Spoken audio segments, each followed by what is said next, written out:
Hi hello good morning everyone.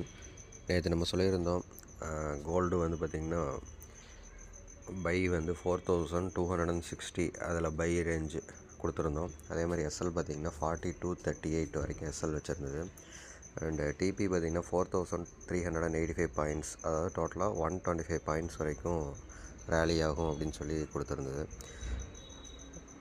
நேற்று இப்போ வரைக்கும் மார்க்கெட் நேற்று க்ளோஸ் ஆன டைம் வரைக்கும் பார்த்திங்கன்னா கிட்டத்தட்ட 40 பாயிண்ட்ஸ் நம்ம ப்ராஃபிட்டில் இருக்கோம்.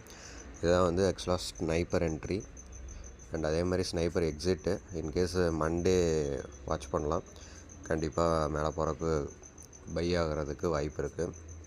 பட் கொஞ்சம் ட்ரைலிங் ஸ்டாப் லாஸ் கம்பல்சரி வைங்க. ஏன்னா கோல்டு வந்து பார்த்திங்கன்னா இப்போ வாலட்டில் ரொம்ப அதிகம். ஸோ அதனால் கண்டிப்பாக ட்ரைலிங் ஸ்டாப் லாஸ் வச்சு ப்ராஃபிட்டாக ட்ரேட் பண்ணணும். Me too. Thank you all.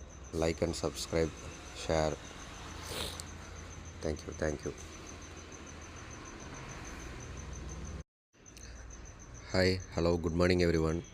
நேற்று நம்ம சொல்லியிருந்தோம் கோல்டு வந்து பார்த்திங்கன்னா பை வந்து 4260 அதில் பை ரேஞ்சு கொடுத்துருந்தோம். அதே மாதிரி எஸ்எல் பார்த்திங்கன்னா 4238 வரைக்கும் எஸ்எல் வச்சுருந்தது.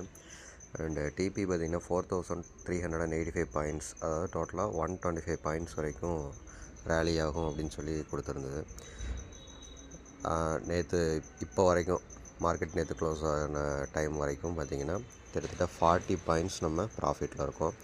இதுதான் வந்து ஆக்சுவலாக ஸ்னைப்பர் என்ட்ரி அண்ட் அதே மாதிரி sniper exit. In case Monday watch பண்ணலாம், கண்டிப்பாக மேலே போகிறதுக்கு பை ஆகிறதுக்கு வாய்ப்பு இருக்குது. பட் கொஞ்சம் ட்ரைலிங் ஸ்டாப் லாஸ் கம்பல்சரி வைங்க. ஏன்னா கோல்டு வந்து பார்த்திங்கன்னா இப்போ வாலட்டில் ரொம்ப அதிகம். ஸோ அதனால் கண்டிப்பாக ட்ரைலிங் ஸ்டாப் லாஸ் வச்சு ப்ராஃபிட்டாக ட்ரேட் பண்ணணும். Me too. Thank you all. Like and subscribe, share. Thank you.